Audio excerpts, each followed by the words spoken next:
Então, eu gostaria de chamar a atenção a todos que esse processo que nos traz aqui hoje para falarmos sobre a antecipação de um salário mínimo, que é o bem do INSS, muitas pessoas não deram esse nome, mas o correto era falar sobre bem do INSS, que é o benefício emergencial na esfera previdenciária. Todo mundo, e a Poli aqui, eu assisti diversas vezes, falou muito, não só a Poli, como muitos colegas especializados, falando do bem trabalhista, lá da Lei 13.982. E essa Lei 13.982, ela também refletiu, como ela, na sua essência, na sua magnitude, ela é trabalhista, mas há artigos que acabam refletindo na Previdência. E foi um artigo especial, né, que é o artigo número 4 dessa lei, que fala dessa antecipação de um salário mínimo.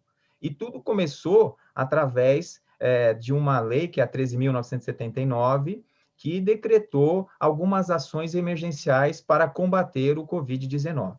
Então, começou através desse processo, inclusive nessa lei 13.979 está prevista a vacinação compulsória, que foi discussão recente aí, tanto na esfera política como na esfera social, se era ou não, se era obrigado. Lá na lei está claro, é compulsório. E é compulsório por quê, professor? Ah, porque eu tenho a minha liberdade de expressão. Você tem a sua liberdade de expressão, desde que a sua liberdade não atinja a um terceiro. Aí você tem a sua liberdade, porque se você não tomar a vacina, você pode até não sofrer nenhuma consequência, mas você pode transmitir e causar consequência em terceiro. E por esse motivo, esta lei deixou bem claro, explícito, escrito ali, que é compulsório, entendeu? Então, haverá um processo de dificuldade para que aquele que não queira tomar, não tome. Não é bem assim.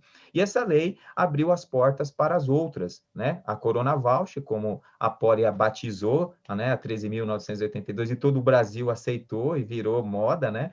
E trouxe o bem, que é o benefício emergencial trabalhista, que todo mundo já cansou de falar e se discute até o retorno dele ou não, e que ele previa naqueles momentos de redução, suspensão de trabalho. Não vou me aprofundar muito, que não é minha especialidade.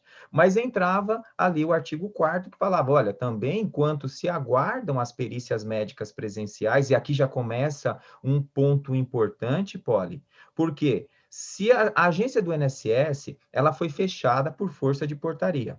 A Sim, portaria 8.024 fechou as agências do INSS. E aí, fechando as agências do INSS, o que restou? Os canais remotos, né? sim. Quais são os canais remotos do INSS? Central de Atendimento 135, site do inss.gov.br e o Meu INSS. Esses foram os canais remotos.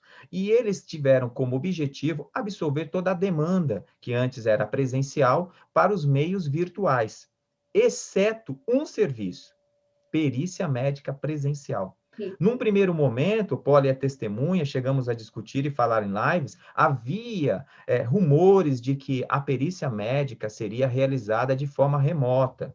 Porém, o Conselho Federal de Medicina, junto com a Perícia Médica Federal do INSS, não aceitaram, né? Chegaram ao denominador comum, né, sobre esse tema, então a perícia médica presencial não foi feita. E foi feita no modelo de uma outra portaria, a portaria 93/81, como vai se operacionalizar, né, o fluxo previsto na Corona Voucher, a 13.982, para a antecipação de um salário mínimo. Por que antecipação de um salário mínimo? Porque se você não tem a perícia médica presencial, e ela vai ser solicitada, é necessário que você possa resguardar financeiramente, que é o princípio da Previdência Social, no artigo 6º da Constituição Federal de 88 está explícito isso.